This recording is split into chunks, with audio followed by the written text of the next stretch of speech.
Yeah, I ran a few cell cameras last year for the first time, and it's super fun. Hmm. Yes. Like, I got my dad logged into the account as well, and he was like, "This is better than Netflix."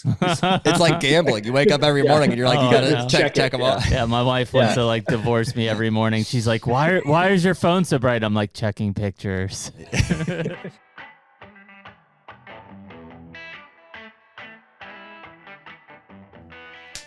And we're back. Hunter podcast. Jared's drinking. It's his birthday. It's water. Yeah, it is my birthday. It's liquid IV probably. It is great flavor. Yeah. Let's get it How'd you know that? It's cloudy. It's either that or urine. I wasn't real sure. Yes, necessary. Yeah. So tangy. 64, right? 65? Damn it, Colton. Uh-oh. What? 65. Jared's 29 today. Yeah, man. Still in the young group. Yep. Someday you'll hit 30. That's what I was told my wife is like, no matter how old I get, I'll never be as old as she is. She turned 30 this year? Yep, in July. Whoa. We won't make a big deal about it. I feel like I should, though. I was just thinking the other... I was just... Like a good big deal. Yeah. Yeah. I'm not good at that kind of thing either, though. Yeah. I probably should find some way to... What she want? We can talk about it on this podcast. I don't think she watches them, so... Yeah, that's probably a good call. Some kind of like, I don't know, surprise party or something. Yeah. She like those kind of things? Yeah. I feel like if I threw my wife a surprise party, she'd like death stare me from the corner. Yeah, but she would appreciate it, like deep down. What if you had a party at the Dairy Mart during work hours? Well, it may have to be that anyways. Yeah, it's July. So, yeah, we'll figure it out. We got time. Yep. If you're watching on YouTube, got a new addition to the pod here from our boy Jeremy. Shout out to Jeremy. He gave us a challenge coin. Now he made us this badass American Hunter podcast sign, which is now a staple in our studio. Yeah, very cool, man. So appreciate it, Jeremy. Think about you and your family and some of the difficult times you guys are going through right now. And but we appreciate you always listening and keeping it real with us, man. So it's March 3rd, your birthday. So we just dropped, it would be Jeremy Eldridge from Hoyt, would have been the last podcast you're listening to. And we're kind of sticking on the Western guys, I guess, with this podcast. Sure. So we've got Sam Soholt on the podcast today. For all you public land nuts. For all you public land nuts. Man, we had... First of all, we had some really good responses from Brian Burnham's podcast, which I kind of expected. We pull out the Pennsylvania contingency, but which I kind of expected. We're kind of a big deal. We're kind of a big deal. But no, I think it's interesting how many people want us to like talk to like their agency's executive director. Yeah, man. Good luck, but yeah. Well, you know what would be interesting is somebody asked us about it's more of a challenge, I think, but to talk to somebody from the Ohio DNR regarding the crossbow regulations and stuff. And I actually know somebody over there that might be a good fit for that. That'd be good. Yeah, I know Mike Tonkovich, who's the deer program coordinator. That might be even a better fit. I don't know if he would be as good on like the reg side as much as like here's the stats.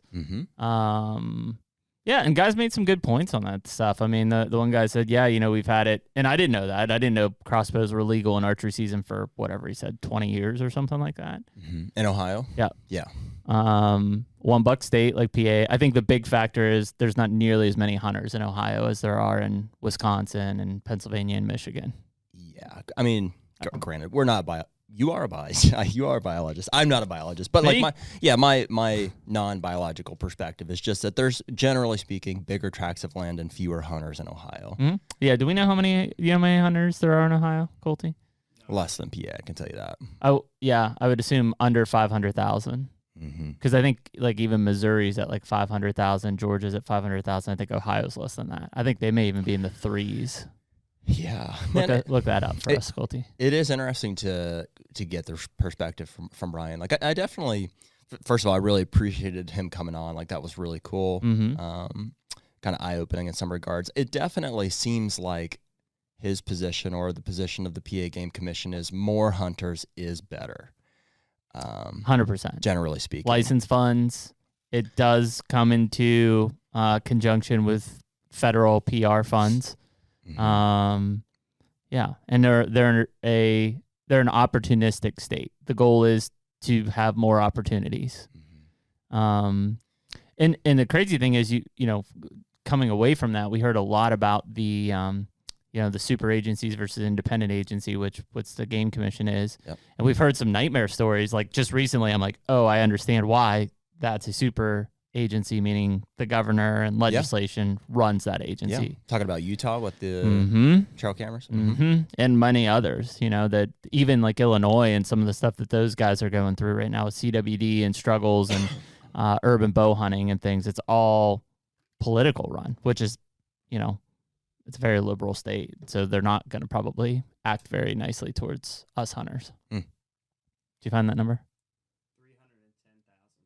Wow. 310,000 what? Hunters in Ohio. How many are in PA? 700. Yeah, so there you go. That's why you can So less do than that. half, yeah. Yeah. There's your answer. Whoever that guy was. Yeah.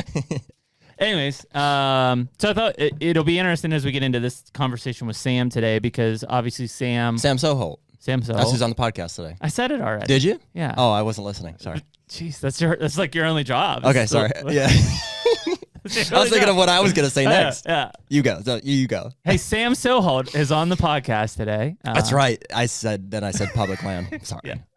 So anyways, we're going to get into that discussion because, we were just even talking about it with North Dakota. But, you know, Sam and his brother have done a lot of stuff in looking at mainly more in the West, how some of these federal lands are checkerboard isolated, essentially.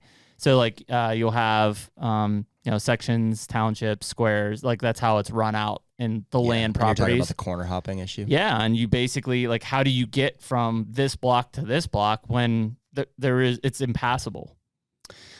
Yeah, that's an interesting one. And he's been fighting it, man. So is there a stance? And obviously, we need to bring him in on this conversation. I don't know. But is there a stance? Is there an authority saying you can or cannot cross these? You cannot cross them. What you cannot cross them without touching a private land, which would be trespassing. That doesn't seem right.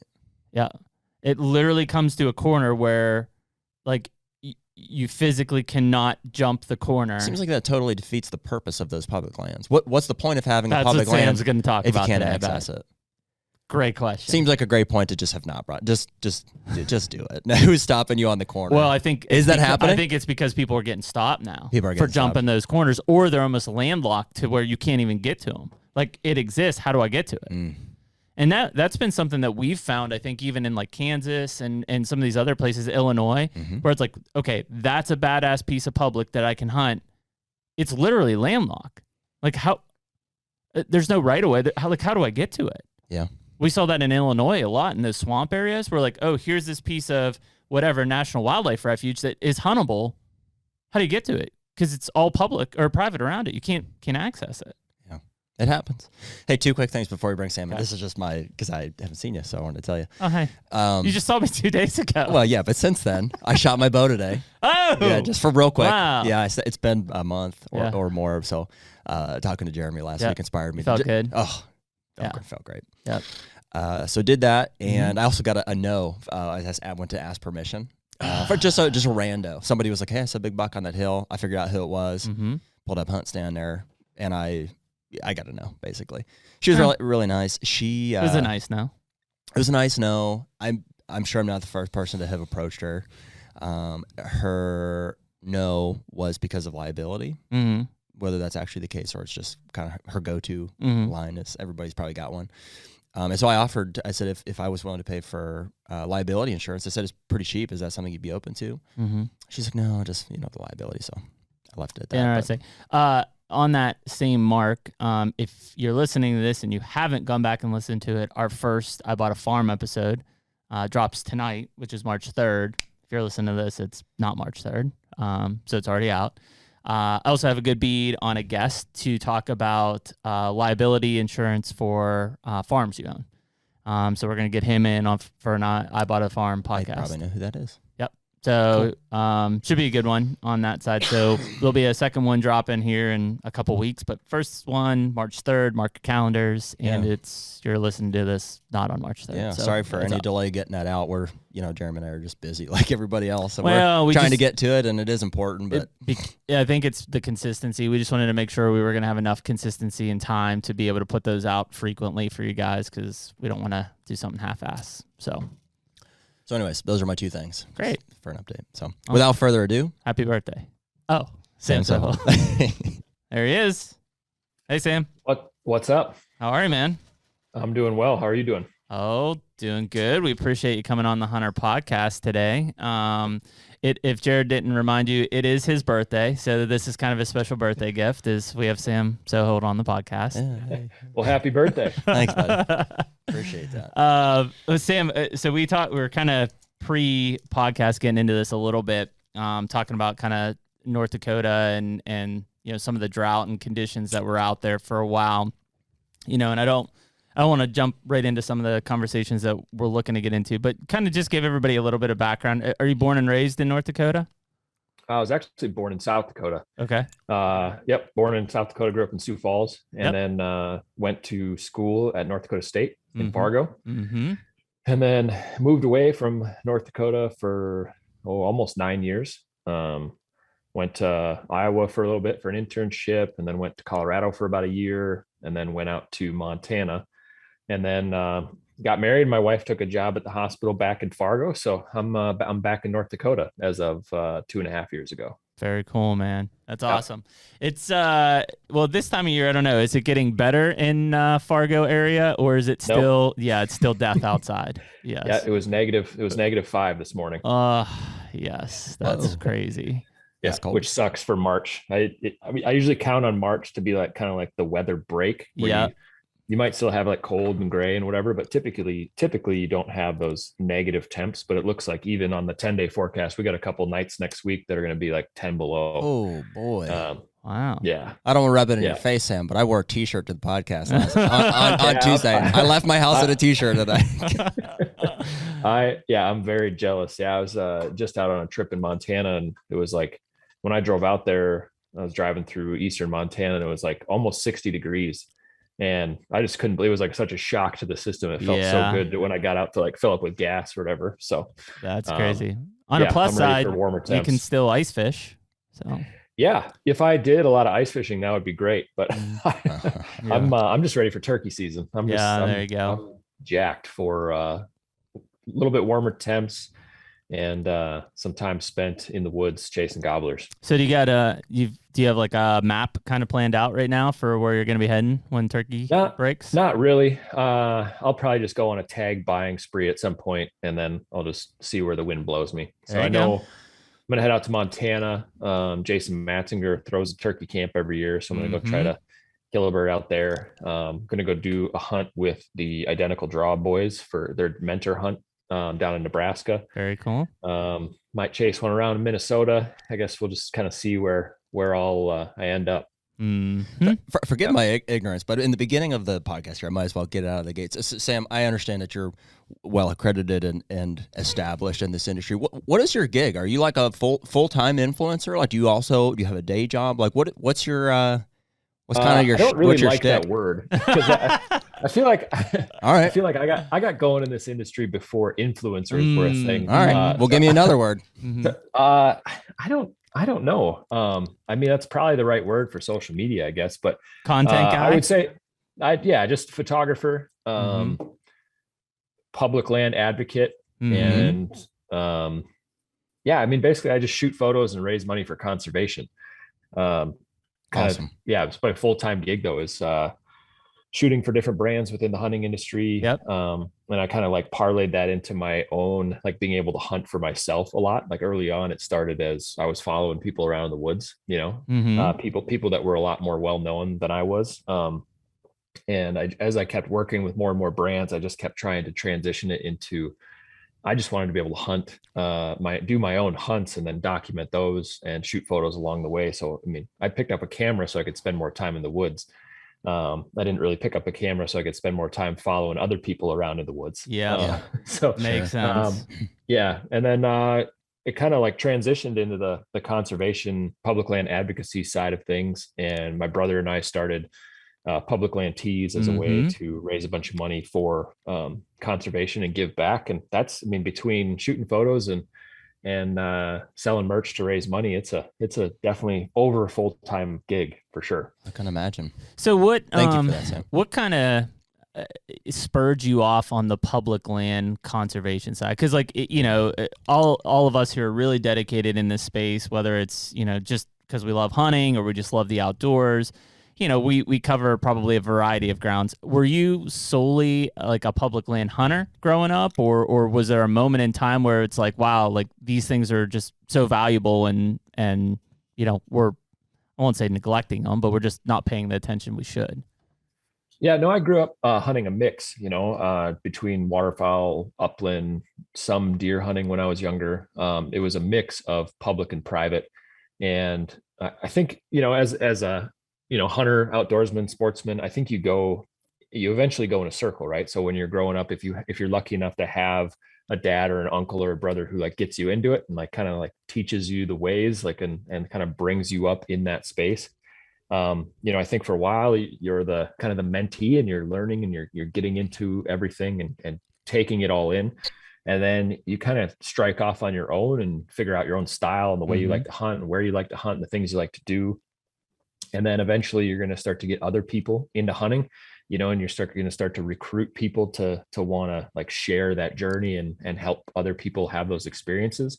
And then eventually you're going to want to protect those resources so that future generations can do the same thing that you've been doing and perpetuate this model of sustainable lifestyle and knowing where your food comes from and connecting with the land and the animal and each other and yourself. And I think I just I think I jumped the gun a little bit on it because back in 2016, there was this massive push for the federal government to transfer a lot of the lands to the states. And they had kind of marketed it as this states' rights issue and allowing the states to have better access to the land and be able to make decisions about land that's local to them. And I am 100% for more states' rights. I'm very pro states' rights and less big government.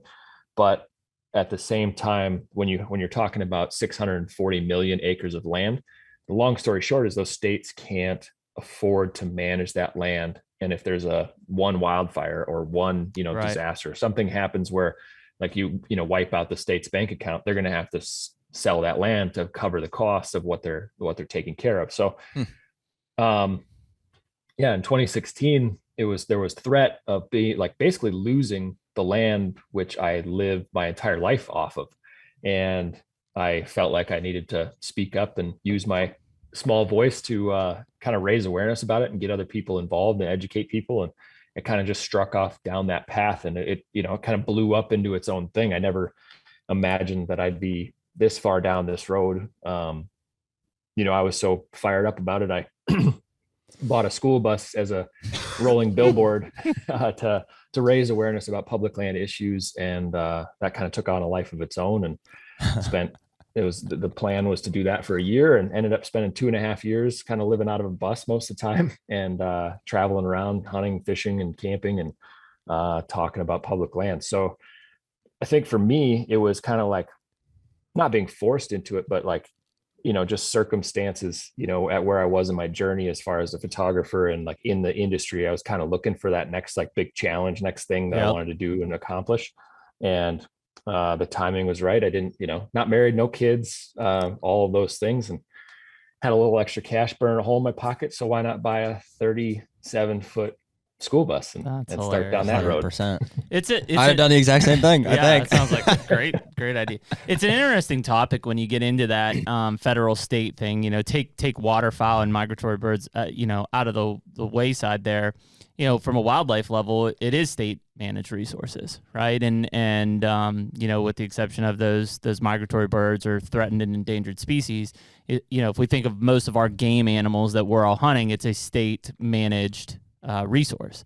And so when you put those state managed resources on a federally owned piece of property, of which then how that habitat is essentially managed is by federal dictation, yeah, I mean, anyone can see that there could be a conflict there potentially. Yeah, absolutely. Especially when you start looking at how the land is grazed, how it's used for oil extraction, because federal land is multi-use, and like we need to work together to have sustainable multi-use. So I'm not against oil extraction if it's done in a certain way. I mean, I would imagine that oil companies feel the same way. Like we're not like we like to have gas and oil leases on these grounds, but we're certainly not trying to push out every bird and animal like out of the way to make that happen. So it's this, yeah, it does get complicated though, because obviously the states are managing for opportunity or quality depending on the unit. And so, yeah, you kind of run into these struggles when you have, the hunters and sportsmen and women want one thing and people who are trying to make money want another thing. It gets sticky. Yeah, for sure.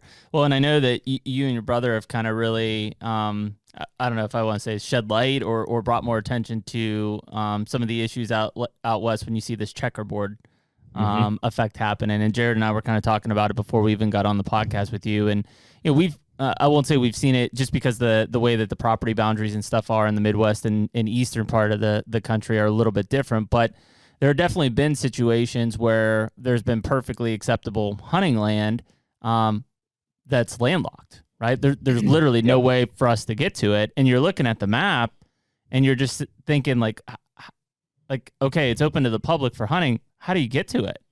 Yeah. Explain it to us, Sam, like we're idiots, because we're not idiots necessarily.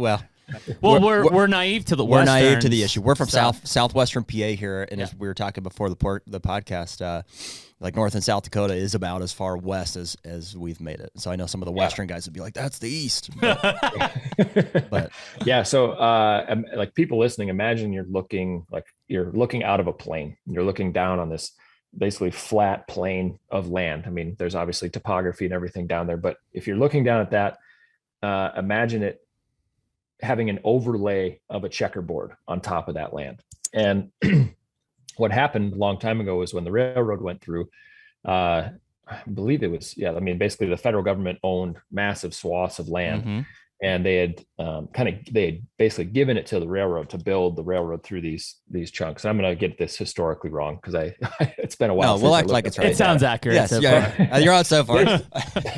But basically, after that was done, they sold. It was interesting. They sold back like half of the land, but they did it in checkerboard for whatever reason. And so now you have like the BLM, Bureau of Land Management, owns basically all of this checkerboarded land. This is a lot of this is in Wyoming, but you see it in a lot of other places as well. So you have this checkerboarded land, and the way the rule sits now is if the land on all sides of that checkerboard land is privately owned by a ranch, you can't walk to the corner of one piece of public and just step over the corner onto the other piece of public without getting in trouble, because apparently that's somehow trespassing, even though you're not touching any private property at all. So it's this strange, it's a very gray area.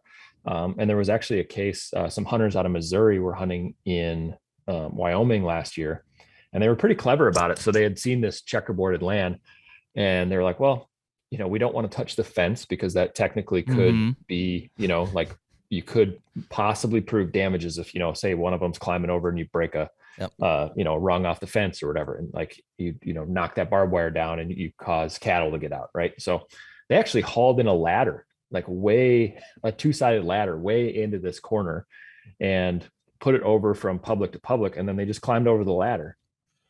Well, I love that. Yeah. I mean, isn't that amazing? I love what hunters will come up with, the ingenuity when it's like comes to access. Yeah. Right. They're like, well, we know like I'm not good enough to one hop a 4-foot fence anymore. So, yeah, they climbed over the ladder. Anyway, they called, I think it was 3 or 4 times they had to call it, like the landowner called the game warden out, and the game warden came out and was like, there's nothing, I mean, there's no criminal anything here. There's no trespass. There's like, I mean, they literally like, we're good. Called them back out and like, no, like took a picture of it, like talked to the guys, like, like good. So, and then had to come back out. I believe it was the state's attorney basically like pushed for criminal trespass. and the guys got charged with criminal trespass. And so now there's this court case, and it's interesting. We donated $5,000 to help cover the legal fees of this case. There was a GoFundMe started by the Wyoming BHA chapter, and we donated to help basically cover the fees, because if that case is won, I mean, it's a state level right now, but it could potentially work in Hunter's favor to set precedent, be able to, like, down the road, we could have access to millions and millions of acres that are currently landlocked. But the legislative session is going on right now. Millions and millions of acres that are currently landlocked. Yeah. So just federal, I think it was like 9.4 million acres or something like that of landlocked. Oh my word. That's insane. Yeah. So it's not working. And Sam, do you know what's really sad about that is I don't know the situation specifics necessarily, but dude, if you're going to the level of putting a ladder like that, and there's literally no physical touch, that private landowner doesn't really have an issue with his fence being damaged. He's trying to protect the wildlife and his right to it because he's got the border in private. I'm assuming he could. That's the only reason he's going to have beef with that. He could potentially claim the air rights being violated above the land because you're going to cut that corner. I'm sure that is the case. Yeah. And that is exactly what had happened after the fact. So they're claiming that basically you own the land and then all of the air above it. Well, you do. So, you do. I mean, that is the case. It's a technicality in the way that it is you don't have to, there's an invisible wall there that you'll break the plane. If you could get skinny enough, you could slip back there. But what's happening is you have large landowners who own large swaths of the private around these chunks of public. And then, and I'm all for outfitting. I'm all for people making a living in this industry doing those things, but they're outfitting and they're able to run outfitting things on these public lands that we all pay for. Yep. So, it'd be one thing if they were paying taxes on that property, like that they're, they're not. Basically, but they're not. They're keeping away from the public. And so it's all these very weird laws and rules around it. But yeah, I mean, we're not talking about tiny chunks of land that we don't have access to. It's massive amounts. Clarify that last point for me, Sam. You're saying that there's public lands that outfitters have access to that citizens don't? Yeah. So let's say, there's a large chunk or whatever, like of checkerboarded land. Well, if one or a couple landowners own all of those private chunks all the way around, and and then as well as the private chunks in the middle, they'll start outfitting on that. And so they'll basically they're doubling. One of those private landowners would have to run the outfit because they have the access. Yeah. Right. Or they allow it and charge a fee. I see. Exactly. Yep. Yeah. So they're able to have these basically giant private ranches that they only own half of. Wow. Yeah. So we pay for the rest of it and they're able to reap the benefits. And to a certain extent, there's some things that are okay with that. They're able to pay lease, grazing fees and that stuff for cattle. But when it comes to hunting rights and wildlife management, all that stuff, it just doesn't sit right with me, certainly, that we don't have access to land that we all own. Exactly. Well, it can't happen with private land. So how can it happen with, how can they be okay with it happening with public land? You can't own a piece of private land without being warranted via an easement. Right. It's required. Like an easement apartment. Which is what how can that not be the case with public land? That's what I was looking for when we were in Southern Illinois. We were in these swamps and there's national refuge down there, Sam, and we would see these public land chunks in the middle of private, and it's like, oh, cool. We want to hunt that. There is no easement. It is no vehicles allowed, no foot traffic. There's no way to get onto those properties. Now, I'm sure U.S. Fish and Wildlife could to go in and manage or do whatever they have to, but us as hunters, if we would start walking into that, whoever's private land we're on, they're going to bust us because it's not a dedicated easement. Right. Yeah. It's really weird because, and I think it probably, it's probably just one of those things that in the West that it's a miss around the easement aspect of it. Yeah. And I know there's agencies and groups that are trying to work together on that type of stuff. Onyx Maps has a dedicated fund to help basically pay for easements. They're working with the TRCP, the Teddy Roosevelt Conservation Partnership, in conjunction to match funds and do some stuff like that. So they're working on opening like large swaths of this, basically landlocked public land. But it's going to take time and a lot of effort and money and legal fees like to make that happen, which is frustrating. Wow. Yeah, it seems crazy. I never realized it was that big of an issue. And I think from you go back to the federal side of things and start to look at, these people the federal government, if they wanted to, which apparently they don't, could easily go in and pay a private landowner for a small easement through their land to access this property. Mm-hmm. It's done every day on a real estate basis from a private level for nominal amounts of money, right? Yep. They just don't. Yeah. And I think part of that is like, they just don't want people coming through their property. Yeah. So, so what do you think? Why do you think that is, Sam? Like, if it was that easy, if the federal government could say, hey, we need an easement, we'll pay for it. Why aren't they? Why won't they? I think they just don't want to. I think the federal government doesn't really want to spend the money because what money? I guess correct. First of all, ours, right? Yeah, exactly. Correct. Yeah, and then two, like, would you like if it's not illegal to like keep people out? If you were a large landowner, would you care? Like, yeah, I wouldn't want anybody to be on there. Right. What's the question? So if you're a large landowner, would you be the one to say? I could be hated for my answer. No, it's the right answer. You don't want people on that property, right? Sure, of course not. So that's right. They're not going to make an effort to let people. Of course not. But if I'm being honest, like, and I always try to be honest, I don't think that's right. There shouldn't be public land. What's going on? Somebody out there. Oh, okay. It doesn't seem right that we would, or citizens would be paying for this public land that we can't access. That doesn't make any sense. Mm-hmm. Yeah, I mean, But kudos to the landowners who are taking advantage of it. I mean, I'm sure they are. The law is the law, Well, just like I'll commend people hunting over bait or and whatever. And especially from an outfitter side, we were talking to Jeremy Eldridge from Hoyt on the last podcast. And do you know Jeremy by chance? You're a Matthews guy, aren't you? He's a Prime guy. I'm a Prime. Are you? Yeah. Right on. We know those guys. Yeah, Matt Grayson, those guys real well. Yeah, it's a nice bow. I shot the Rise for several years. Mm-hmm. Nice. Yeah, I'm left-handed, so my I saw that line finally showed up. Just showed up. I should have known that when you mentioned Matzinger. Yeah.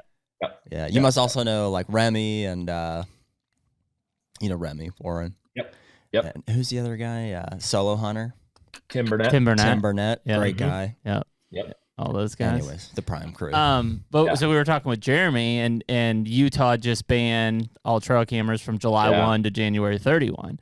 So if you're an outfitter in some of these places, you now can't use trail cameras. You better try to monopolize the landscape as much as possible for success, because it's going to just become increasingly harder. What do you think about that, Sam? In Utah, was that on all lands? Was that all trail? All. See, I don't know how, including private. Including private. Mm-hmm. So I don't know how they're able to do that on private. That's what I asked Jeremy the same question. I was like, listen, I fully get it, but if it's up to me, I'm not going to let somebody, tell me that I can't put a trail camera on my own private property, basically. Yeah. It'd be crazy. I guess. Yeah. I mean, I guess the only way I can see that being legal for the state is because it is a state managed, game species. You were talking about. I know we were talking about the checkerboard stuff. Mm-hmm. We were getting into a specific. Well, we were getting into the outfitter business side of things, right? So we're talking about we're specifically Utah. Like, how can Utah DNR tell a private landowner that they are not allowed to run a trail camera for hunting from July 1 to January 31? Yep. Like, what gives them the right? Yeah, to do that? I'm interested. I mean, maybe it was easier for them to do a blanket, 100%, law, right? And I would imagine that the majority of the reason that they passed it in the first place is because game and fish officers, or is it DNR? I don't know what it is in Utah. Yeah, it's DNR there. Yeah. So the DNR, I'm assuming that they were just getting tired of responding to stolen trail camera complaints, right? And, or, like hikers and bikers, people like come into a water hole or something, and like there being like 15 trail cameras, like, you feel like you're almost getting spied on. So I'm not in favor of it, but I can understand the passage on public lands because the the DNR needs to be out there managing wildlife, not managing people. Agree. Like, that's part of their job is managing people, but most of their job is to make sure the that harder part is managing people. Yeah, absolutely. Yeah. But like, our hunting licenses, the fees for tags and licenses goes towards managing the habitat and the wildlife. So I would imagine I can just see it. Like I would be so frustrated as a game and fish officer, like, oh man, like one more phone call about somebody's trail camera that got stolen and I got to go investigate this because I'm basically a police officer for these property. But the private land thing, I'm super curious how they were able to do that. And maybe, maybe in my mind, it's like, maybe it should have been like, no, you can use trail cameras on private land, but I don't know, maybe you can't like enter your animal into the book or something. I don't know what the, I don't know what, oh no. You know what I mean? Like, I don't know what the right answer is, but it's a crazy, because again, we talked about this the other day, in that the state can tell me that I can or cannot harvest a deer on my property based on state regulations, right? At certain times of the year, or the amount of animals that I can't. I get that, right? Because those deer, those elk, are not my property. They're the property of the people. I get that. But in terms of placing a physical piece of property that I own on another physical piece of property that I own, say a tree or a stake in the ground or whatever, I mean, now you're starting, now state is starting to talk a little bit like big government, which is, I just don't know how they would ever, like, will they ever attempt to prosecute somebody for having a trail camera? How are you going to enforce it? Yeah, and it sounded too like there was going to be some recourse is not the right word. Like they were going to get some modifications. Amendments. They were going to go back and see how this is literally going to be applied. Let's throw the hardcore blanket over, and then maybe we end up having to pull it back a little bit. But in transparency, they don't have enough law enforcement to regulate those anyways. Who's going to go around private property to private property and check to see if you have cameras running? They're not. Yeah. No, they're not. Well, in terms of arguments like for getting rid of the trail cam, Sam, it was Jeremy that was telling us, it was the first time I had heard of like 12, 15 trail cameras on a water hole. It's hard it's hard for us to imagine, water is such a commodity out there. And everybody knows it in regards to the wildlife. So they pile trail cameras in there. And if it's a regular trail camera, not a cell camera, they've got to be going in there once every 2 weeks, every 2 months at the very least. And so the concern becomes, when does the wildlife get to use that resource? And so it's actually creating stress. In addition to, like you said, calls to the Game Commission with issues of theft, and that's happening as well. Yeah, sure. And I get that. In fact, Missouri did it when I probably won't get my wife in trouble now, but when she worked for the Missouri Department of Conservation from 2011 to 2015-ish, I think, 15. And so when we lived out there, all I hunted was public land, some Army Corps land, but mostly state-run, public lands. And I use trail cameras. Well, Missouri is one of those states that if it's not in the book, right, it's illegal. If it's not in the law, it's illegal. Oh, sure. Okay. And in that, what was not in that book was that you could place trail cameras on public land. It did have stands, you'd have your conservation ID and all your number on it, but it didn't specify cameras. So technically, I was doing it illegally, and I got in trouble for it. I mean, dude, first of all, what a dumb approach. If it's not in the book, it's illegal. How does that make sense? Yeah. That's literally saying, listen, we've considered absolutely everything, and therefore, if it's not in there, it's not real. And eventually, it went in the book as you cannot run trail cameras on public land in Missouri. Really? And they at that time they quoted privacy issues, basically saying, well, if there's somebody walking up that trail and they don't want their picture taken, now you have their picture. And I get that. Sure. Yeah. But yeah, that's the law. But yeah, that the water hole issue is the same reason Arizona banned it. Yep. Because there was, same thing, 15 to 30 or whatever, trail cameras on a water hole. So, and I would have a hard time wanting to hunt like that. I know, that's it. Yeah. I would say if there's 30 cameras around a water hole, I'd probably need to find a different spot. Yeah. Unless it's like an exclusive draw, of which like there's only a handful of you getting drawn every year or something. See, and that was the case in Arizona. You'd have, a water hole on the Arizona Strip, which is known for giant mule deer, and you'd have 30 cameras on the water hole, but there might only be one guy that's actually drew that tag to hunt that like area. So you have all these people that are just like getting pictures of big deer or shed hunting or whatever it may be. I get that. Yeah. I get that. Sam, just tell us, like, I mean, you don't have to take a stance on it necessarily, but like, we're trying to understand. And it's like, I think that, like, just generally speaking, I tend to be in favor of things that make wildlife harder to kill because I respect them or appreciate them. I want to see them reach maturity. I want them to have, live to the fullest, essentially. And so when I hear something like, well, trail cameras are banned, at first I'm like, oh, that sucks. That it was nice to have those. But I'm also like, good, because I'm willing to work hard. I'm willing to go scout, even if it's out of state. It's like, the fact that it's making it harder for everybody else and consequently me, and Jeremy, I'm okay with that. Mm-hmm. Yeah. I'm just curious how you feel. And I am too. And I've hunted both ways, where I bought a bunch of trail cameras, put them out for a couple of years. And, it was fun to get out. Like basically I just let them soak. And, I'd check them maybe once, like right before season or like in the middle, like every time I'd go hunt that spot, I would pull the camera in the cart and then check them and see like what's in the area. More taking inventory than like trying to like, got this deer in daylight. Sure. And try to, patterned out. And I can honestly say like I think there's only been one deer that I've killed where like I knew he was in the area before I hunted it. Like I had checked the camera, be like, oh, that's a good deer, and then ended up killing him once. I think other than that, most of the time, like the deer that I have like coming past camera or whatever, like middle of the rut, something else completely different shows up and I end up shooting that deer. And I'm like, well, that was kind of a waste of like even walking in here with a camera. But no, so I understand wanting to make it harder. I also think trail cameras can remove some of the mystery, like in the fun. 100%, of hunting. Most of it. 100%. Yeah. And if, when you're going, like, there's just nothing better than some of the mystery. Dude, Sam, consider before trail cameras, this is maybe before our day and age. My uncle talks about them having a tripwire of like when a deer would cross the trail, like it would pull the thing and it would say at this time, no picture. It would just say, hey, something pulled the trip cord at this time.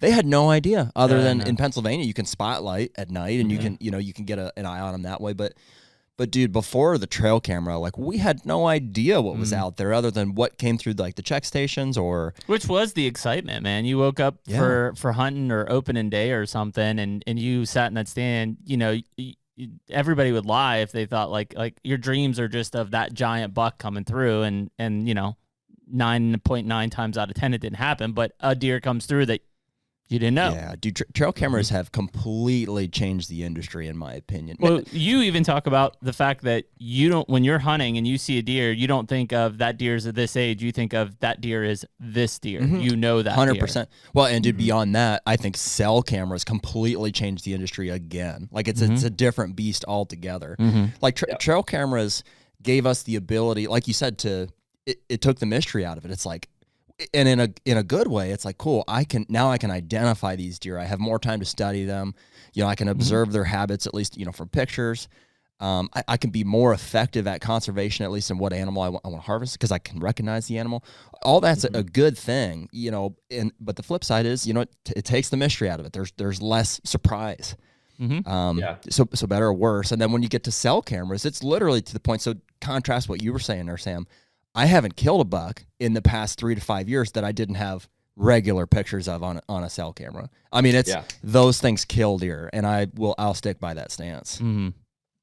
Yeah, I ran a few cell cameras last year for the first time, and it's super fun. Mm-hmm. Yeah, like I got my dad logged into the account as well, and he was like, "This is better than Netflix."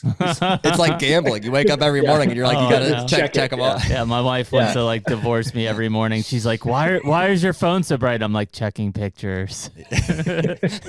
So I had a ton of fun with it, but I still think that the most fun that I have in what I do a lot especially in whitetail hunting is I am like hang and hunt in new areas every single morning, every single evening. Like I hardly ever hunt the same place twice for an entire year. Because I I am a firm believer that your best chance of killing an animal is your first time in. 100%. As am I. And so, even though I had these cell cameras out, and I mostly had them in areas that I was putting my dad, uncle, brother-in-law, in places that like are a little bit easier to hunt, and hunt differently than the way I hunt. I barely used them to my own benefit. Like I had a good time looking at them and like being like, oh, there's a good deer in this area. Like maybe I can figure out like what pinch point, he might be on. But I also, there was, we had one camera that had picked up a really good deer. And I was like, man, I want to try to kill that deer. And so I spent, an unusual amount of time hunting that area for me. Typically like I would just like go hunt it, maybe, hunt one spot, in the morning, maybe if the wind's right, I'll hunt another spot like a couple days later in a similar area and just see what's going on there, maybe kill a deer. And if not, like I'm on to the next spot. But because I knew that there was this like, better, like, that next age class of buck in that area. What are we talking here, Sam? Like 150, 160 booner? There's a whitetail you're talking about, I assume. Whitetail. Yeah. I would say probably 160s somewhere. Okay. I mean, just a real solid, but like age class wise, I mean, he was old, just an old, like gnarly deer. It's awesome. So, and so I hunted that spot. I kind of like changed my own tactic and started hunting that spot more, which just, I don't know, like threw off my rhythm. Like I always like, like I'll start a whole trip, like I'll have pins on the map for Onyx and be like, all right, day one, depending, obviously everything's wind dependent, but like morning one, I'm here, evening one, I'm here, morning two, I'm here, evening two, I'm here. Unless, I spot some absolutely cranker where I'm going to like spend a little bit more time. Are you using a stand or saddle? Yes. Good call. Yeah. I'll use either. Yeah. I tend to favor stands still over a saddle. As do we. Yeah. And that's mostly because I think it's mostly because I have my system down so well for stand hunting. Yeah. And then on top of that, I hunt in cold weather a lot. And I find that like the way the bulky clothing like with a saddle for me doesn't seem to work as well as being able to have my harness just pass through all of my layers up to my, safe line. So that's just, no, it makes sense, man. I mean, we definitely have learned, at least in the last 6 months of having some of these podcasts with Eberhard and Allie and these people that live and die by saddles. We went out and bought some. So, so we're currently tree stand guys, but we're open to the idea. Yeah, we went out and bought some. The hard thing is that, we can hang a tree stand, a hang on as fast as I can a saddle. Yeah. I'm with you on that, Sam. I've gotten so good at it over the years. I get the weight I can hang a tree stand. For sure. I can't do much, but like hang a tree stand. I don't really even understand the weight aspect of it. Irrelevant. Because by the time you have, I mean, yes, it is slightly lighter. It's the bulk. That's what it is. Right. And I just, by the time you have, I mean, and I'm I use tethered tree saddles, like love them, for if I'm going into a new area that I've never hunted before, a saddle's an awesome option. Because more flexible. Like, oh, I'm going to hunt in the ground until I figure out what I'm doing. Yep. And then you're not carrying a stand around. But if I'm going back into somewhere that I kind of have a good idea of like what the trees look like, or at least the type of trees where I know, like, regardless of, I'm going to be able to get a tree stand into it. Like I'm like, and then I'm going to sit there most of the day. Like I'm taking a tree stand. Yeah. So I think a saddle is an awesome tool. I also, for people that have, like my dad's terrified of heights, but put him in a tree saddle, being able to face the tree and basically, almost always feel like you have something to grab onto rather than being facing away from the tree. For him, it's like a security thing. He's like, I feel way better in a tree saddle than I do in a stand. Like he's like, I don't know what that is. It's just in my head. But yeah, I think saddles are an awesome tool. And I think it's something that people should have the ability to like have it in their kit and use it, especially if they're hunting new areas. But I'm not for me, it hasn't been like a total game changer. Yeah, I mean, I could see there's definitely been times I'm in an area and I'd love to hang a set, but like every tree's screwed up and it's like, well, or it's too small or it's too thick or whatever. But yeah, I think mine is more of the how comfortable I feel shooting out of a lock on versus a saddle. I get how people are doing it, you know, and I've practiced like that. It's not second nature. I mean, I know the motions on my platform to shoot. Right. I don't know the motions of facing the tree and having to like go up and around. It's unfamiliar. We've been hunting out of tree stands for, 20 some years. Yes. You know, and so for us to try to jump into a saddle, we're not, it definitely could be just as comfortable, but it's just unfamiliar to us. Yeah. I would say that's definitely true. I probably haven't practiced nearly as much out of a saddle as I need to. No. Until you run into a situation where you're either truly sold on it or you're trying to kill a deer where all the trees are whatever 4 inches in diameter and you're not going to be able to use a lock on it, then why force yourself to be like, I have to use this thing. Right. There's good situations for it, and I think that they are really handy. I'm sure we'll use them this year. Yeah. But that's I'm probably just an idiot, but I have walked into stuff with a saddle and been like, oh, that would have been a great tree for a tree stand. But like I'm left-handed and I have this saddle, like I can't hunt out of that tree. Yeah. and maybe it's just like my, me being naive as a saddle hunter, but like I have looked at stuff like, I just wish I had a lock on. No, man, it's me too. Cause I did it. I've got a place up on the mountain that I hunt a lot, and I constantly would leave my sticks in the tree, even though, and they're like, well, aren't you going to just be mobile? And I'm like, no, I'm just going to crawl up and I'll like hook in and I've got my saddle. But that's my mindset of being a tree stand, guys. I'll just leave my sticks up there and pull my stand and then use it in another spot and come back and just have the sticks already set. Right. Since you mention it, that is one advantage to like if you're hunting a property that other guys are also hunting. If you hunt with a saddle and the other guys are tree stand hunters, they may not have that option. Yeah. So you'd be like, there's no tree stand in it. Yeah.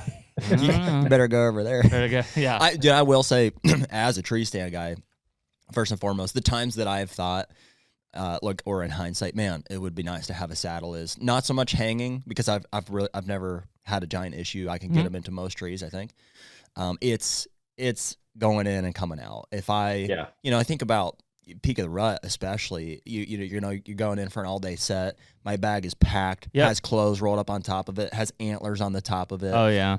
We've gone into public land in Kansas that I'm kayaking down into. So I've got literally a tree stand on the front of it, my packed bag on the back of it with my bow clipped to the back of it, throw a decoy on top of that, and I'm at the bottom of the river there. Like, you just can't do it. It's a lot of stuff. You're right. I think it is the bulk. So the weight issue is like a kind of irrelevant for me. Like, I work out, I'll be fine. Yeah. But in terms of bulk, the tree stand it's bigger. It's just bigger than a saddle for sure. Yeah. Yep. Yeah. I think the only place Kansas would have been the one place that I could have said there have been more uses for a saddle than a lock on, just in terms of some of those hedgerows and stuff where, it literally is slim pickings on the tree. But in most cases, but you also know, like, it's that tree, like that's the one I need to be in, and you got to figure out a way to get up in there. No doubt. Now I will say, if you're going to hang two people out of a tree, like having whatever, the main shooter in a tree stand, and then being able to just like climb up and then step onto the stand and hang your saddle platform and like hang out the back if you're shooting photos or filming, like that's money. And then, I'd be like, oh, if anything comes in behind us, like I can cover that avenue. Yeah. But like, so if you're hunting with a partner, like it's a little different story, but solo stuff, I'm torn. Are you doing that quite a bit, Sam? Are you guys filming hunts? Are you doing more hunting or more filming? We're trying to film more of it. We've done a poor job of it so far, but mostly, mostly it's on me. Like, I like shooting photos more than I like filming. So I have a hard time like getting into that mindset. Like, okay, I'm putting together a hunt. For film. Since you mentioned it, Sam, we had a question from, I just get one of our subscribers, asking if you've ever had an opportunity like where you should have taken a shot, like with your bow, but you took it with a camera instead. Have you ever missed out on an opportunity because you're too busy with a camera? No. Good man. And I've said this quite a bit in the past. Like, I picked up a camera so I could hunt more. And I do like the art of photography and like basically, trying to tell a story with an image. But man, I am a hunter first 100% of the time. So if it's getting into the thick of it and it's like a choice, like if I'm picking between a bow or a gun and my camera and I have the tag in my pocket, 100% of the time I will use the weapon over the camera. Yeah, good for you, man.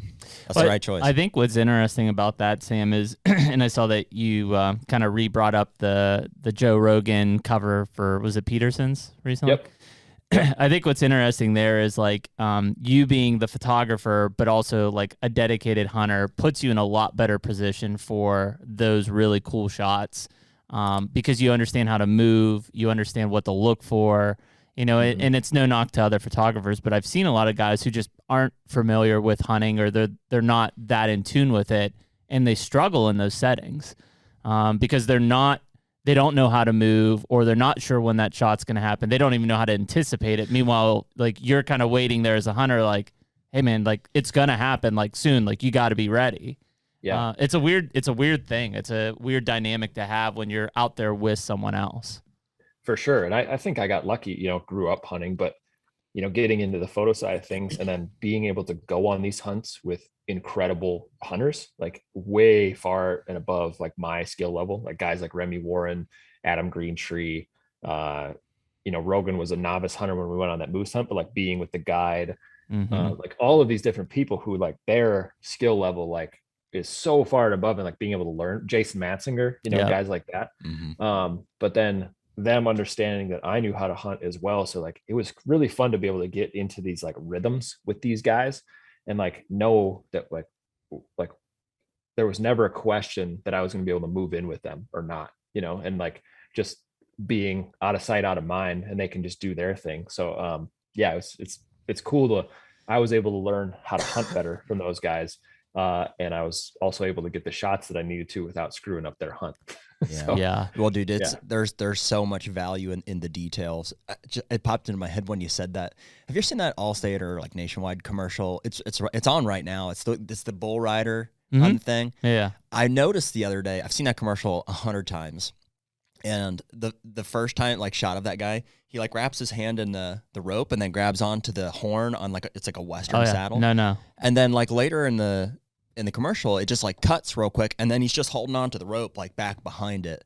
And I'm not a bull rider, but I was like, man, I would imagine that commercial pisses off a lot of bull riders. They probably look at that and they're like, that's not right. You know, it's probably like seeing a guy with, you know, a release and they're holding it like down. Well, that's it. Yeah, I was gonna say every time you see a movie and guys shooting a bow and he, you know, there's not even an anchor point. It's just like straight out here and him shooting, and you're like, yeah, dude, it doesn't. Or the sight's on the wrong side of the road. Right. Yeah, that doesn't work that way. Yeah. But yeah, I mean, it's just that authentic aspect of it. But it all comes down to whoever's capturing that stuff has to understand it, you know, and that's how those things are really gonna, you know, come together on that side.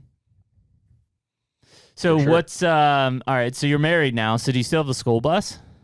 I do. I'm actually I am currently warming up the engine block so I can turn it on. Yeah. Because I need to start it and get it completely cleaned out and ready to go because I'm driving it to Omaha, Nebraska next week for Pheasant Fest. Does that run on diesel or is it gas? Sure does. Oh yeah. So what are you paying? Like $5.50 a gallon right now? I don't know. I haven't looked lately. I try not. I never check when I pull into a gas station. Like that's not wise. So do people stop you when you pull into gas stations and stuff like that? I've had a lot of conversations at gas stations. Yeah, I bet.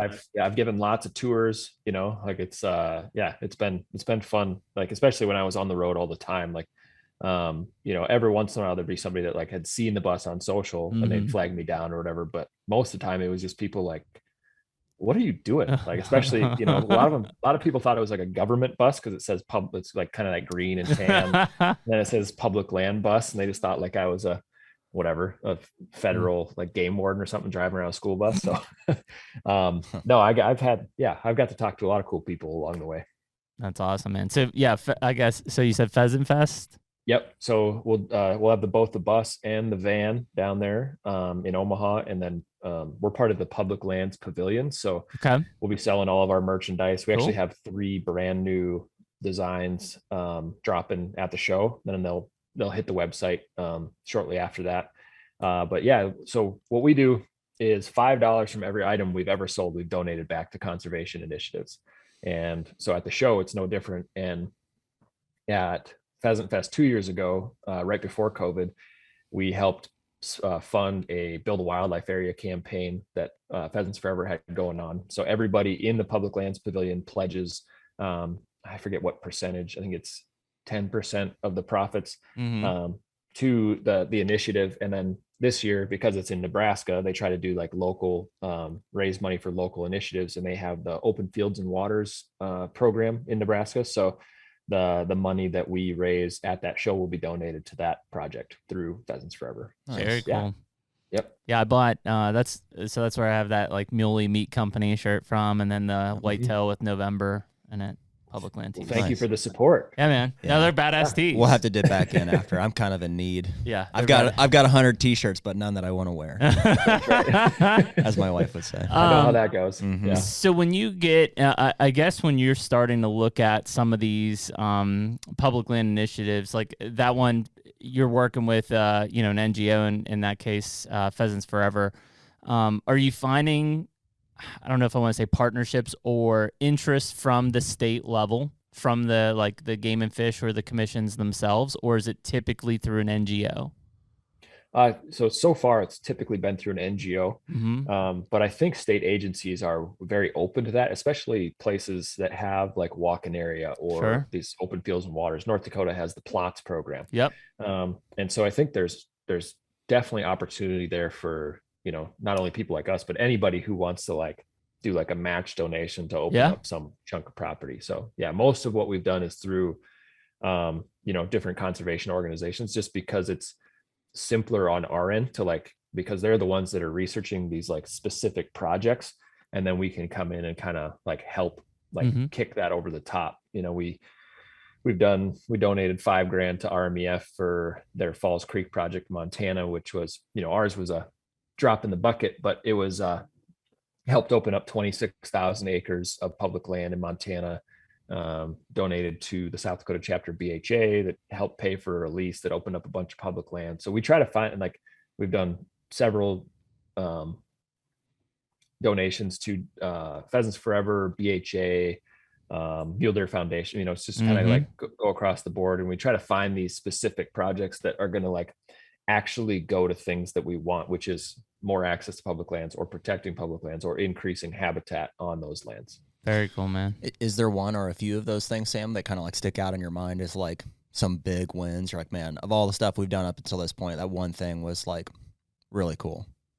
The Falls Creek one was really cool. The we bought $1,400 worth of sage seedlings for a project in Idaho, which helped everything from the wild turkey to bighorn sheep, which was pretty cool.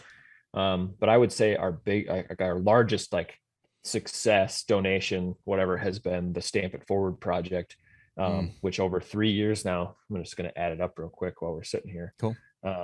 We did, let's see here. So in 3 years, we have raised $93,000 for the U.S. Fish and Wildlife Duck Stamp program. Wow. And by law, 98% of that has to go directly to wetland conservation. So that's $91,140 that we have donated, as well as anybody who donates to us. 100% of the donations go right to that project. So that's probably one we're most proud of, or at least has been the largest contributor to habitat.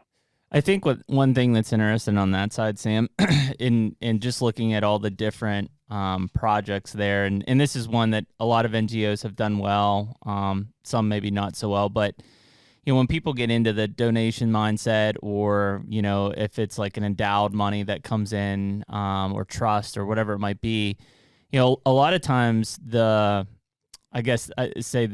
entity does a poor job at saying, hey, this is the project it went to, right? Because that tended to be, and I know they exist, but they don't. But when QDMA, Quality Deer Management Association, was around, now being National Deer Association, a lot of times those people would get frustrated in that, there'd be donations, there'd be things like this, and it's where does it go? What project am I seeing this go into? And it's often because, hunting is activated at this local level, right? I would like to see something. If I donate to my state chapter, I'd like to see something happen here in my state or within arm's reach of me, because that's where I live. That's where I operate. I think what's interesting about what you guys have done is, where some of these projects specifically have taken place, where a lot of people, would put money into something and they're just like, I went to youth programs, ? Like they don't know, and I think it's been a deterrent for a lot of people to put money in those places because of not having that transparency of where is this actually going and what is it doing. And maybe that's something we should educate people on here is, if you are about to make a donation to, whether it be a local chapter or a national chapter of some organization, you can call them and ask what projects they're actively working on, and you can have your donation earmarked specifically for that project rather than just going to the overhead, because obviously it costs money for these organizations to run. It costs to run the organization. There has to be some funding for it. So that's where, I'd say, know that your membership dollars a lot of that is going towards making sure the organization exists and they're able to lobby for sportsmen's rights, hunting, as well as probably some of those habitat access projects, that type of thing. But if you're like, you know what, I'd like to donate $100 to Delta Waterfowl, or I'd like to donate $100 to the National Deer Association, whatever it may be, know that you can call and say, hey, I'm curious what projects you've got going on in Pennsylvania. Would love to donate $100 specifically to that project. And that is a thing. You can earmark all of your funds to go to that. So just everyone listening, know that is a possibility. So you know that when you write that check or, put that credit card payment through, it's going to what you want it to. I mean, dude, that applies to so many things. I mean, think about taxes. If the government would tell us what they're spending tax money on, or, in a hunting sense, apply that to our hunting licenses. Yeah.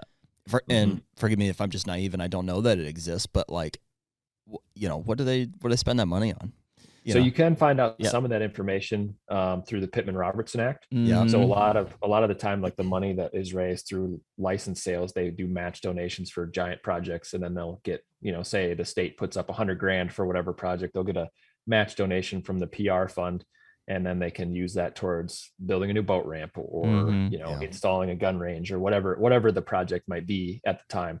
So you can find out some of that information. Same with the Land and Water Conservation Fund. You can look up, because that's a public fund and it's literally helped every single county in the country. You can look up where exactly those dollars go. But I think it's probably most important for people to understand that most of their license dollars go towards paying biologists and managers of the land. Operational expenses. Yeah. There are some, Pennsylvania, I don't know if it was 5 or 6 years ago, we now have a pheasant stamp, which we traditionally didn't have. And so now that pheasant stamp, a portion of that actually goes to the cost of raising the pheasants to do a put and take operation. Do they do a turkey stamp in PA too? They do a bonus one now. Okay. Yep. I was going to say, that's interesting. So they do a mandatory pheasant stamp? It's not mandatory. But if you want to hunt pheasants, it is mandatory. Huh. Yep. That's interesting. Yep. And that was, I think, a lot of, we're purely a put and take state, right? And so I think a lot of the farms had decreased in their production and or went out of business. And so cost of pheasant chicks and raising pheasants went up. And so basically, if you want to hunt pheasants, you have to have a pheasant stamp, and I think it's $20, something like that. In Mississippi, when I lived there for 4 or 5 years, if I wanted to hunt any of the wildlife management areas in the state of Mississippi that were owned and managed by Mississippi Department of Wildlife, Fisheries, and Parks, I had to have a $15 WMA permit. And that permit directly went back to conservation efforts, burning, food plots, things like that on those state lands. On the WMAs, Yep. And even if the cool thing about that, and that was the only state I lived in that did this, is even if you weren't a hunter, if you wanted to hike on those, you still needed that permit. Which to me that's exactly what it should be, right? It shouldn't just be us, the consumptive Colorado users. tried to do something similar. They tried to make it that if you wanted to access the, I don't know if it was on the state lands or on or just access national forests, you had to buy a hunting or fishing license. And I don't think it ended up passing, which is really too bad. Because could you imagine, a state with a population like Colorado, and for a resident, it's very inexpensive. Yeah, it's to dirt buy cheap. a fishing license. It's Well, and the amount of money that goes back to that, and there are certain states I mentioned Missouri. Dude, if they would market that differently, I bet they could have some success with it. Just call it like recreation license. Yeah, that's exactly. And they were trying. You know, that was the problem. They tried to make you buy a hunting or fishing license instead of just like renaming it and adding it on the. Oh yeah, dude. How many people if you explained or marketed it to say like, hey, it's not a hunting license, it's a recreational use. Yeah, it's an access permit. You know, and everybody should have to partake in this. Yeah, and they would. I'll take one of those. Yeah. Well, and you see it more and more, and I don't know. So the fish and boat side of Pennsylvania, there are now optional license for different species of fish. So if you're a muskie fisherman, you can go and catch muskie, and you don't need one, but they do actually have an optional, basically like a muskie support permit. I think it costs $5 or $7. And that money will go back directly to efforts for that specific species of fish. We do have to buy a trout permit, trout and salmon permit, obviously, if we fish, because that's a put and take again. Yeah. But they have like a native brookie one as well, native brook trout one that it's optional $7. And if you buy it, that money gets redirected into specific conservation efforts for that species. The native brook trout. That's cool. Which is cool. And I think that's more and more states should look at adopting that kind of stuff because it's optional, right? Like, why not? If somebody wants to donate an extra $21, spending is always going to be a positive. That's communication, brother. Yeah. Well, we've been working on that side to try to get these states to communicate a little better. We're getting there. They just like and I get it. It's a tough place to kind of step out there and put yourself out there for just likely a bunch of criticism, right? I mean, that's what it's going to be. But it's a necessary step to eventually not having criticism, but actual discussions. So we'll see. I mean, it's all very new to me, frankly. You know, I've obviously grew up hunting and stuff, and I've always been aware, Sam, of like some of your initiatives and stuff, and like, I know there's big big push for, public land access out in the West and stuff. But like, honestly, until fairly recently, I haven't really considered, how these things are put together, even right here at home. I've just always kind of like been like, well, it's not really affecting me and stuff. And, until you start to realize like, you're paying money for tags, or in some cases donating to organizations that may be, pushing for things that aren't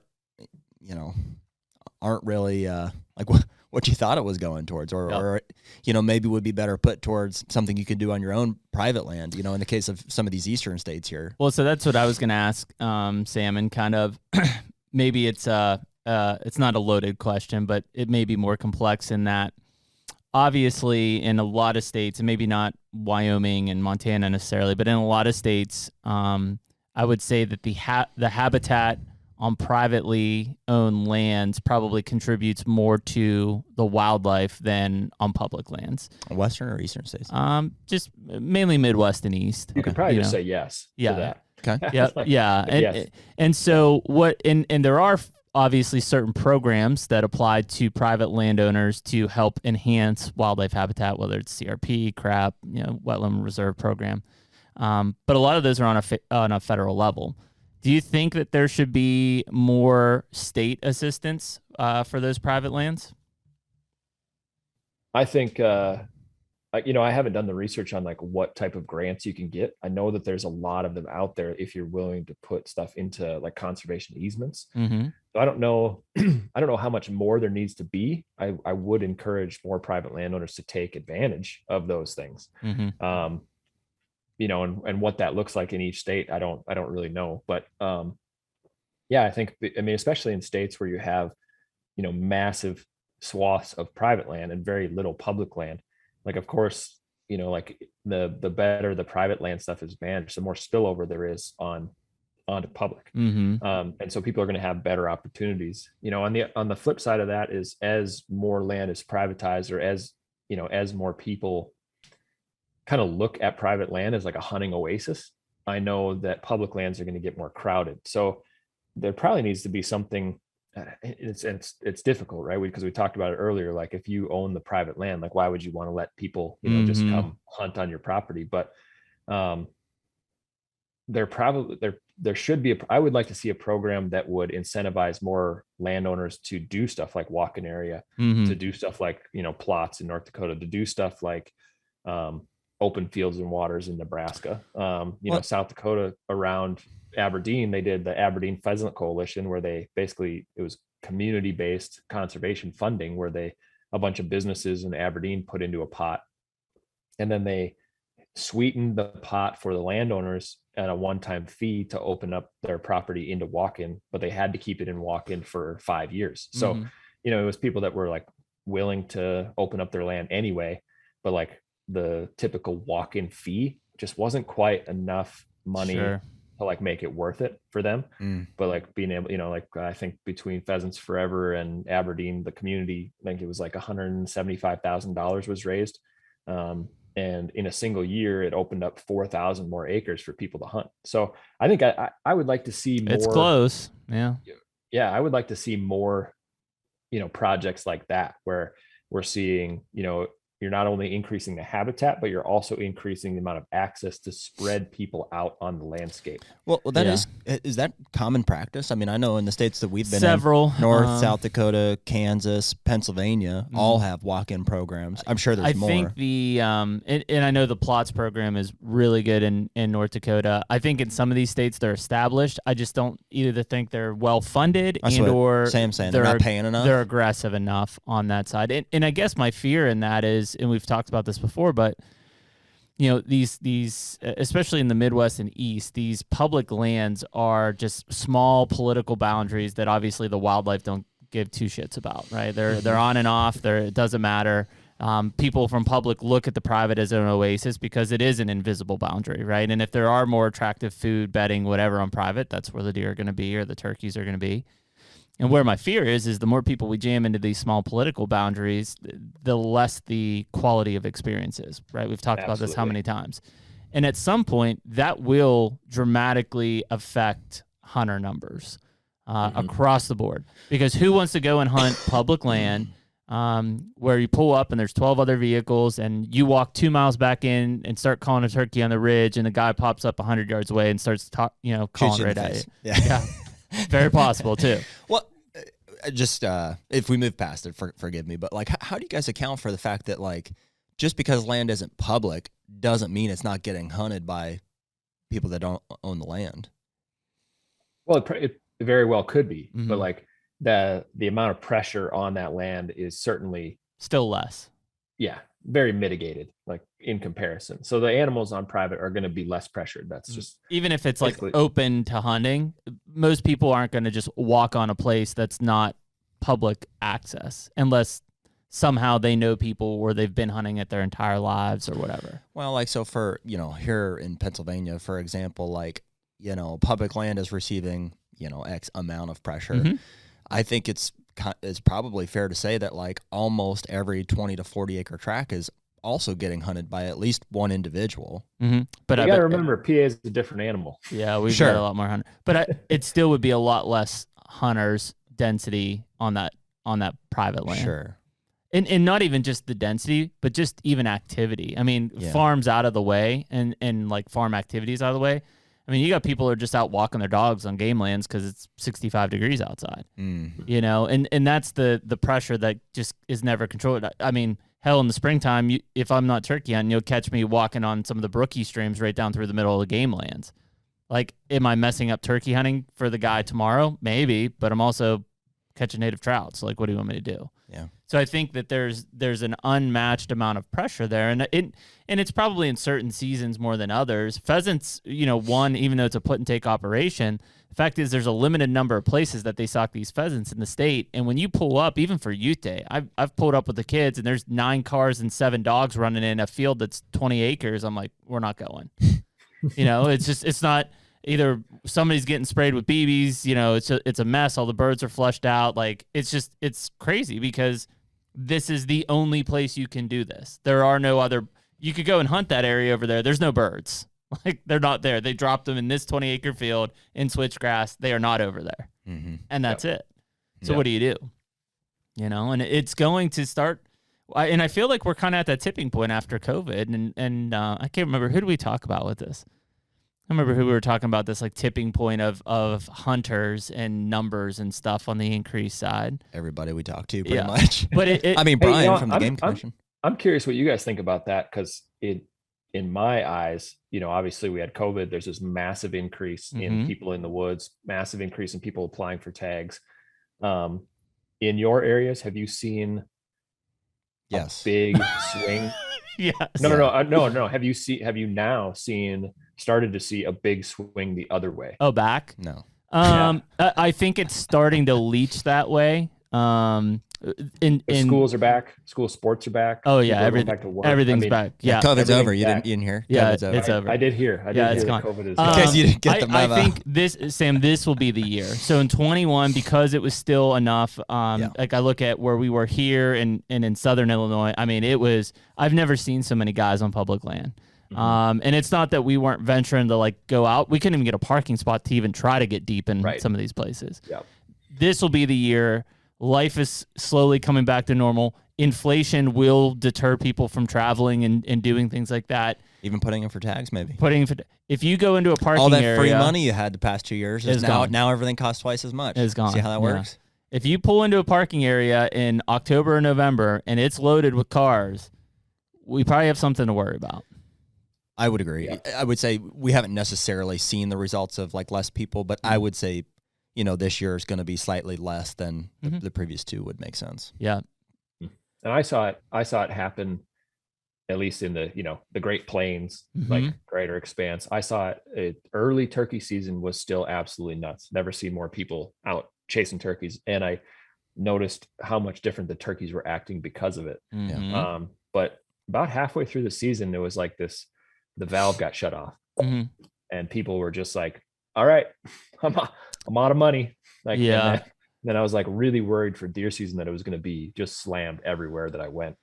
Well, and that just wasn't the case. There was that period too of, I don't know, April, May to probably September, where it was like, oh, things are normal. Like I remember. Wait, when was this? In 2021. Okay. Yeah. There was a period of time there where like COVID it was there, but it wasn't a big deal.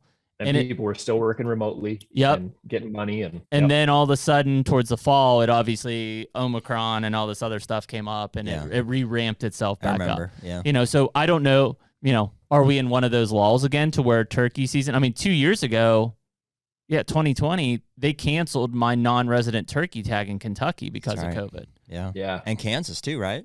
Yep. And Kansas. And Nebraska. Yeah.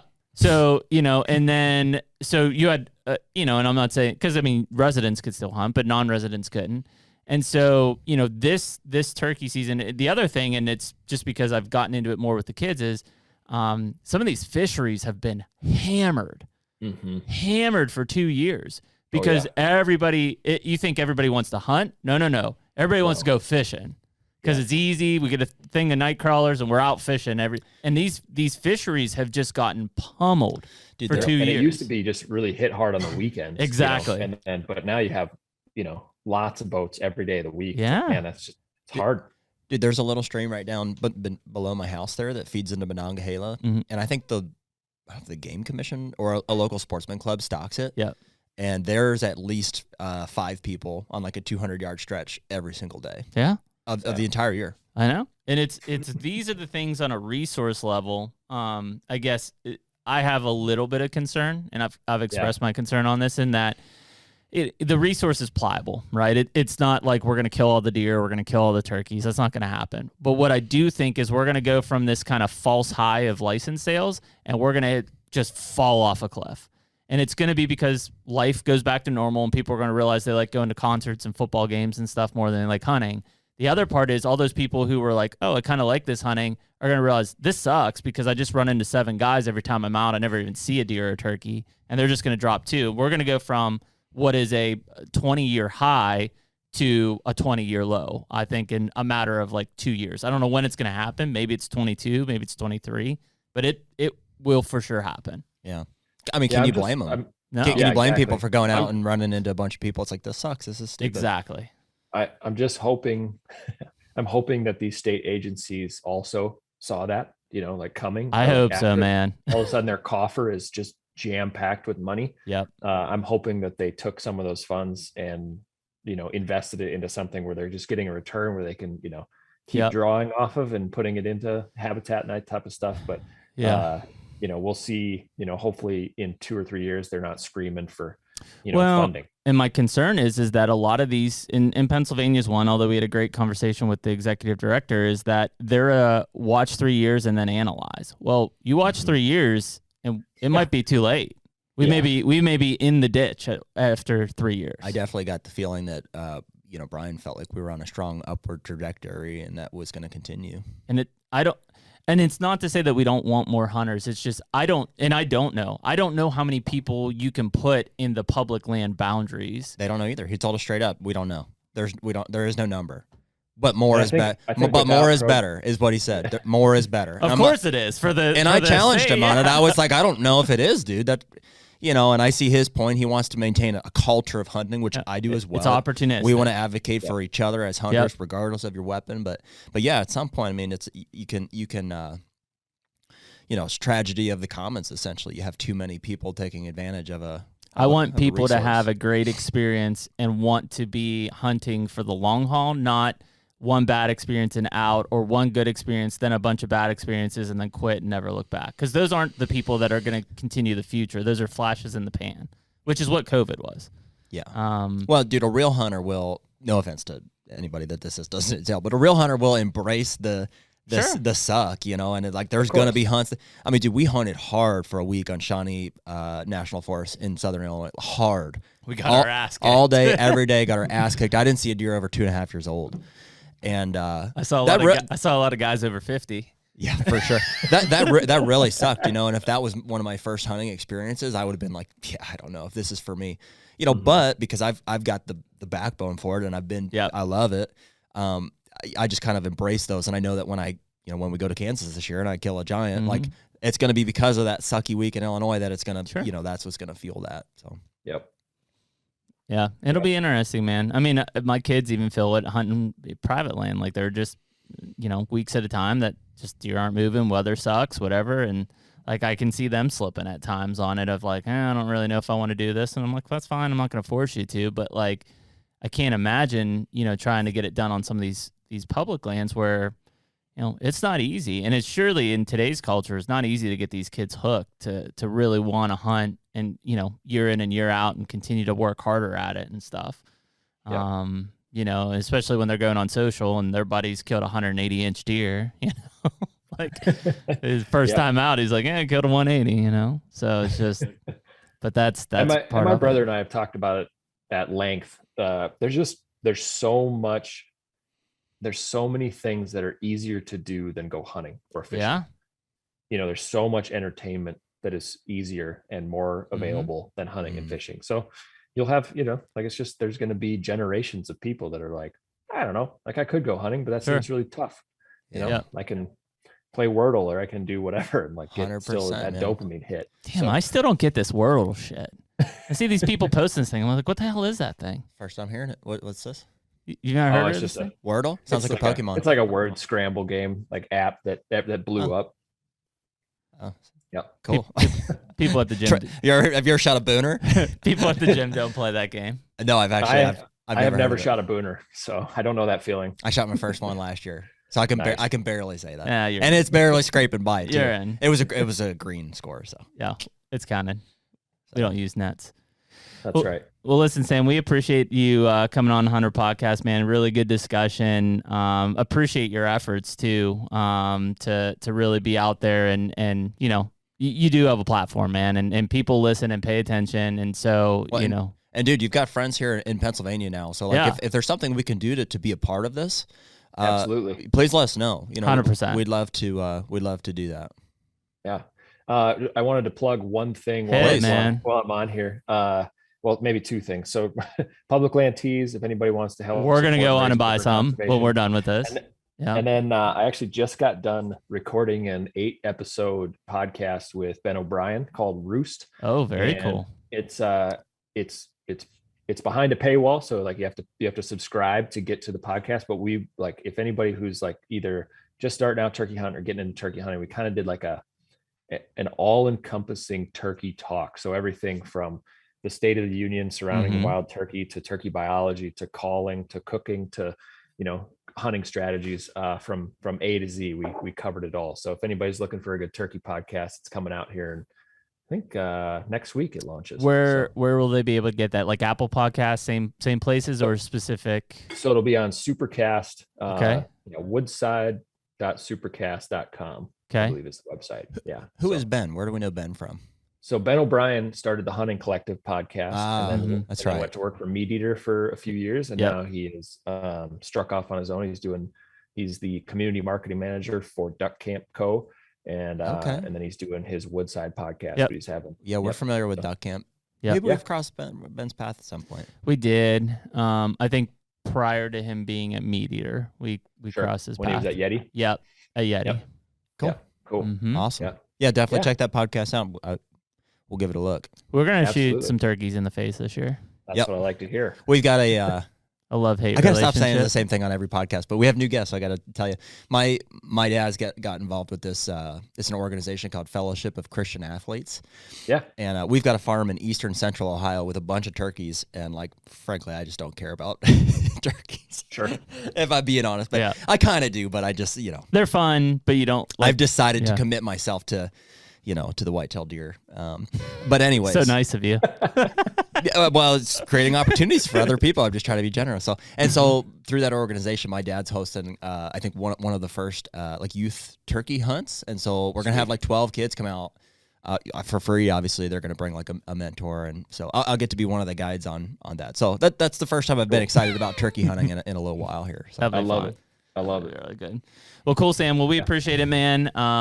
Anywhere else we can still follow your stuff? Instagram, or you got YouTube cranking too? Yeah, we have a YouTube channel. It's called Soholt Brothers. Okay. So it's just Josh and I doing, everything from gear to wild game processing stuff and beyond. Very cool, man. Well, dude, we appreciate it. Appreciate your efforts, and we'll have to wrangle you back in here as we get closer to the season and stuff, and check in and see what the plans look like going into the fall. And if we're swinging that sounds good. It should be a good one. If we're swinging through North Dakota, maybe we'll pop in for a drink. Swing, I'll buy you a beer. There you go. I need a place to stay in Fargo. I've got a place. All right, now we're talking. Man. After 20 hours of driving, that sounds pretty darn good. I'll take two. Absolutely. All right, buddy. We'll see you, man. Thanks. All right, see ya. That's awesome. Really cool to hear just Sam's involvement and knowledge of all that stuff. He's got a cool gig, man. It's basically just be passionate about what you love to do and just keep doing it and keep talking about it. I wasn't out of line and just kind of asking him, dude, what do you do? Do you spend most of your time creating content? He's a multiple revenue stream guy. Yeah. Yeah, he does. Entrepreneur, I think sure. the majority of his revenue probably comes through creating content for brands. Mm-hmm. I would think so. Maybe not in an influencer side as much as it is. Sam takes great photos. He's supplemented by selling merch, which a lot of that I'm sure to, Public Land Tees is doing great. They make some awesome. They do. It's some cool stuff. Yep. So I'm sure that's doing good, and doing things like Ben O'Brien in this podcast. I'm sure he's making some cash on that. But dude's just living life, man. Just doing his thing. It's a cool conversation. Yeah, I mean, there's definitely some stuff happening out west that maybe you and I are not as privy to, and yeah, but I think it's applicable to some of the stuff out east, like some of this landlocked public land in Illinois and Kentucky and Pennsylvania. Like it's like how there's no easement, so how do we get to it? Oh, you can't. Well, that doesn't make sense. Yeah. Like, what's the purpose of it? Might as well sell it and go buy something that we can access. Yeah. Well, I mean, if nothing else, even if you're not wanting to get involved necessarily, I think Sam is probably a good one to look to say, what are the issues? What's happening now? He's kind of made it his business to keep track of those things and bring them to the light and advocate on behalf of them. So yeah, and obviously he's a good one to follow. Well, and buy some badass T-shirts from him, and money's going to a good cause anyways. That's right. So that's an easy justification on that side. We'll hit that up here pretty soon. Maybe we'll give some away on the podcast. I've got a couple. I need to get a few more. Yeah, let's do that. We'll buy some T-shirts and give them away. So if you want a Public Land tee, why don't you lay a comment down? Cool. You probably stopped listening by this time anyways. You're like, and we're done. I don't need to talk about these guys. Anyways, so if you're listening to this, it is March 15th, at least thereafter. Again, go back and watch the I Bought a Farm, which by that time we may have number 2 about ready to drop. And yeah, we're gonna just keep cranking. We got several big podcasts here on the future coming up. Yeah, dude, it's this time of year is just kind of like I'm ready to go shed hunting. I told you this morning. I was like, I can't. Doesn't it seem so far removed that like we actually get to go out and go hunting again at some point? It does seem far out. I've been laying out my plan of like planning and Deer Grow business is like picking up now. So like emails are just freaking like flying in of like getting stuff. But it's gotten me to the point where I'm like, oh shit, like I need to do this. I think I'm gonna chainsaw if it's not windy. I'm gonna chainsaw on Saturday, to get that property behind the house ready to get trees in April, and then. So I'll pass on Ohio Farm this weekend. Next weekend I'm going to Kentucky, and all of those deer. I haven't seen an antlered buck in a week and a half down there, and I've seen shed buck. So I should be able to find a shed down there. One would hope. We'll see. Harder than it's. The thing about shed hunting, man, is just like unlike just bow hunting, generally speaking, is the more the merrier. You get eyes and get feet out there. Man, all these freaking Iowa and Kansas, Illinois guys are just making me jealous. Like they're just giant. They're Iowa just driving down. They're like, oh, look at this. Here's a giant 70-incher, and I'm like, what the fuck? We'll get our time. We're gonna try to still go to Kansas, I think. Yeah, I'm trying. Schedule's just freaking nuts right now. Cool. We'll get it. Yeah. Well, anyways, Colty, you told me, what is it, 65? Episode 65, Hunter Podcast with Sam Soholt, and we will catch you next week. Later. Take me